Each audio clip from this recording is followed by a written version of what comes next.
नमस्कार भैया, कैसे हैं? उम्मीद है सब कुशल मंगल होगा। आज से एक नए कार्यक्रम की शुरुआत है। इस कार्यक्रम में राजनीतिक बात तो होगी, लेकिन उसका अंदाज थोड़ा सा अलग होगा। बात नेताओं के बयानों की होगी, लेकिन उसका तौर तरीका थोड़ा सा अलग होगा। यानी कि जो खाना परोसा जाएगा, खाना तो पेट भरने का होगा, लेकिन उसका अंदाज अलग होगा। कार्यक्रम का नाम है किसने क्या कहा, तो नाम से ही इस बात का अंदाजा लगाना आसान है कि नेताओं के बड़बोले बयान, उनकी बेतुकी बातें, उनके वो विवादित बयान जो आज दिन भर सुर्खियों में रहे, जिनकी वजह से राजनीतिक चर्चा गर्म रही, बात उन्हीं की होगी। आज जिन बयानों को आपके सामने लेकर आया हूं, उनमें सबसे पहले योगी आदित्यनाथ का वो बयान है जिसमें वो सांसद रवि किशन को एक बार फिर आईना दिखाते नजर आते हैं। दूसरा बयान अखिलेश यादव का है। अखिलेश यादव ने आखिरकार कौन सी अपनी उस गलती को माना है और क्यों माना है, वो भी पश्चिम बंगाल जाकर, ये बताएंगे। और फिर तीसरा बयान सुनाएंगे, दिखाएंगे अपने पियर का चाचा का। वो कहावत आपने सुनी है ना कि जब बीवी के सामने महबूबा का नाम निकल जाए तो फिर क्या होता है, पियर का चाचा से पूछिए, वही होता है। आज इन तीन बयानों की चर्चा है, तो टपाक से शुरू करते हैं अपना आज का कार्यक्रम। तो सबसे पहले आपको लिए चलते हैं गोरखपुर, और गोरखपुर में मुख्यमंत्री योगी आदित्यनाथ का वो बयान सुनाते हैं जिसमें वो पहली बार नहीं, कई बार इससे पहले भी रवि किशन पर मजाकिया लहजे में चुटकी लेते नजर आए। आज का मामला बड़ा दिलचस्प है। मुख्यमंत्री योगी आदित्यनाथ बात कुछ और कह रहे थे। अचानक उन्होंने कहा कि मेरे सांसद रवि किशन ने मुझसे कहा कि आपने मुझे बधाई नहीं दी। किस बात की भाई बधाई? किस बात को लेकर के बधाई देनी थी? योगी आदित्यनाथ ने रवि किशन से पूछा। तो रवि किशन ने कहा कि भाई मुझे अब मानद उपाधि मिल गई है, मुझे पीएचडी मिल गई है, और अब मैं अपने नाम के आगे प्रोफेसर लिखूंगा, यानी कि प्रोफेसर रवि किशन शुक्ला लिखूंगा। योगी आदित्यनाथ हंसते हैं, मजाकिया लहजे में चुटकी लेते हैं कि इनको कौन बताए, ये मानद उपाधि जिन्हें मिलती है वो अपने नाम के आगे प्रोफेसर नहीं लिख सकते। कैसे चुटकी ली योगी जी ने, जरा सुनिए, मजा ना आए तो बताइएगा। जब मैं यहां आ रहा था तो हमारे सांसद जी रवि किशन जी मेरे सामने आए, कहा कि आपने मुझे बधाई नहीं दी। मैंने कहा काहे की बधाई? कहा कि मुझे पीएचडी की उपाधि मिली है। अबे हमने कहा मानद उपाधि है वो, आप ये कह रहे मैं प्रोफेसर लिखूंगा। अरे हमने कहा प्रोफेसर लिख नहीं सकते आप, वो मानद उपाधि है। आप उस डिग्री को लेकर के जाएंगे तो आपको उसके नाम पे नौकरी नहीं मिलनी है, आप केवल उसको टांग सकते हैं अपने साथ में, गले में टांग करके लटका के जाइए। कह रहा डॉक्टर लिखूंगा। तो अब डॉक्टर ऐसा डॉक्टर बनकर के कहीं उपचार करने चला गया तो क्या होगा? देखा क्या कहा योगी जी ने? असल में ये दुर्भाग्य हमारे देश का है। यहाँ के संविधान में नेताओं की कोई एलिजिबिलिटी तो टेस्ट की नहीं जाती। संविधान में ये तो तय नहीं है कि सांसद बनने के लिए कम से कम इतनी डिग्री की जरूरत होती है। भाई वकील बनने के लिए पढ़ाई चाहिए, डॉक्टर बनने के लिए पढ़ाई चाहिए, लेकिन एक अनपढ़, एक कक्षा पास, एक कक्षा 8 पास भी हमारे देश का सांसद विधायक बन जाता है तो क्या कीजिए, जिसको यही नहीं पता कि मानद उपाधि क्यों मिलती है और उसका क्या इस्तेमाल होता है। खैर, माननीय है, सांसद है, योगी जी तो उन पर कुछ कह ही सकते हैं।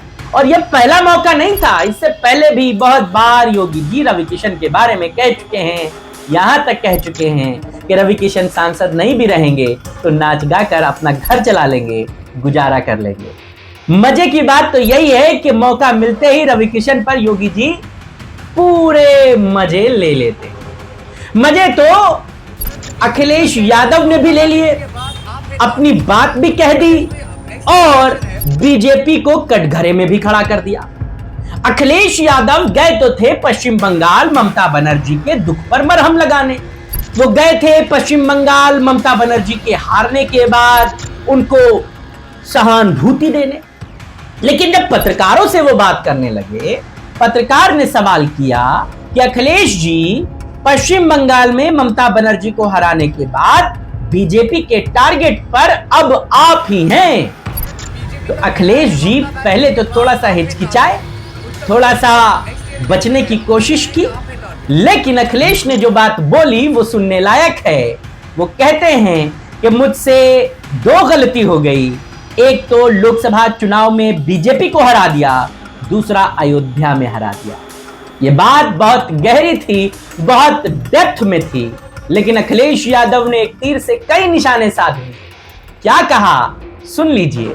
बीजेपी का कहना है ममता बनर्जी के बाद आप है टारगेट। उत्तर प्रदेश में नेक्स्ट ईयर इलेक्शन है, उनका कहना है कि आप है टारगेट। हमसे दो गलतियां हुई, एक बीजेपी को हरा दिया और दूसरा अयोध्या हरा दिया, तो हम तो टारगेट में होंगे। ये कोई नई बात नहीं है और हम तो बहुतों के टारगेट में है, एक के टारगेट में नहीं। तो देखा भैया आपने, अखिलेश जी भी पूरे मजे लेते हैं, कोई मौका छोड़ते नहीं।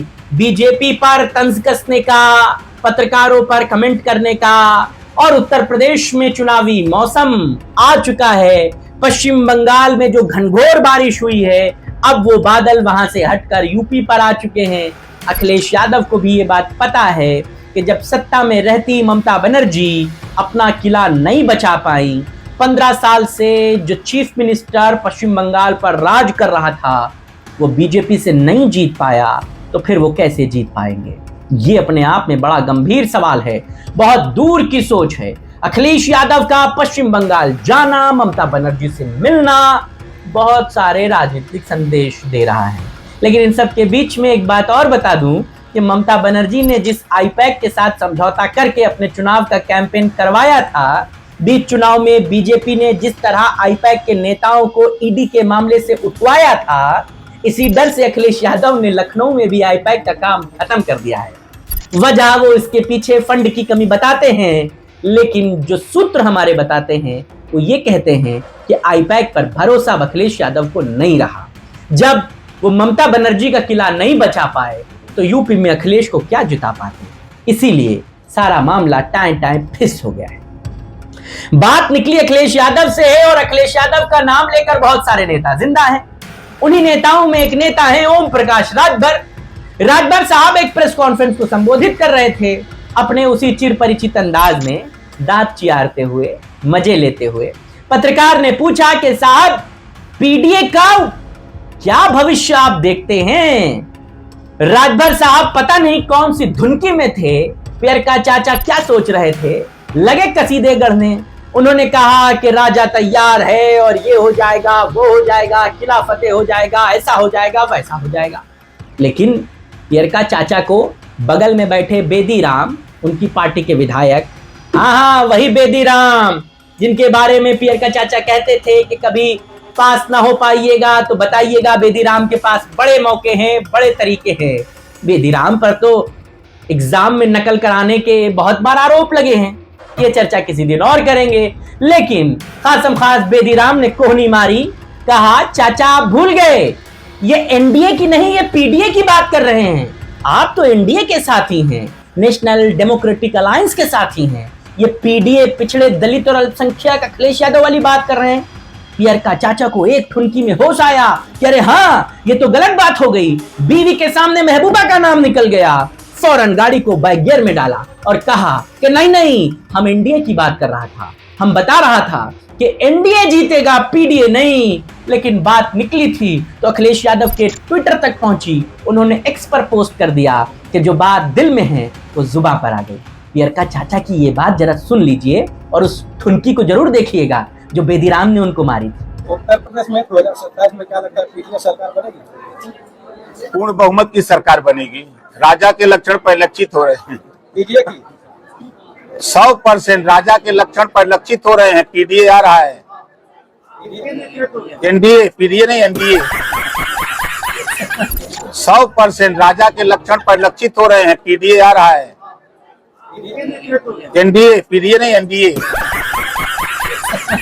तो देखा आपने, अपने पियर का चाचा को समय रहते होश आ गया, वरना योगी जी के सामने कह देते तो चलता फिरता बोरिया बिस्तरा बंद हो जाता, गाड़ी में चाबी लगानी पड़ती और वही टेम्पो वापस चलानी पड़ती जो कभी वो अपने गाजीपुर में चलाया करते थे। खैर, ओम प्रकाश राजभर की टेम्पो यूपी की सियासत में खूब चलती है। कभी वो सपा के रास्ते से गुजरती है, कभी भाजपा होती हुई वापस सपा पे आती है और कभी फिर सपा से चलती हुई भाजपा के दरवाजे पे खड़ी हो जाती है। राजभर को भी तो मौका पर सियासत का सबसे माहिर आदमी माना जाता है, लेकिन ये महारथी भी कभी कभी धोखा खा जाता है। अब सियासत में क्या हश्र होगा ये तो ईश्वर जाने, लेकिन आज की चर्चा में ये बातें बड़ी सुखद थीं, बड़ी टीआरपी में थीं, तो सोचा आपको दिखाया जाए, आपको बताया जाए, आपको ये समझाया जाए कि नेताओं की बयानबाजियां, नेताओं की ये बातें, नेताओं की ये तौर तरीके क्यों चर्चाओं में रहते हैं। इसीलिए तो चर्चा में रहते हैं कि किसने क्या कहा है। आपको ये हमारा नया एपिसोड नए रंग में, नए कलेवर में कैसा लगा हमें जरूर बताइएगा। आपके राय विचार का इंतजार रहेगा। अगर आप पहली बार चैनल पर आए हैं तो सब्सक्राइब जरूर कीजिएगा ऐसी दिलचस्प बातों को देखने के लिए। फिलहाल अभी के लिए इतना ही। राम राम।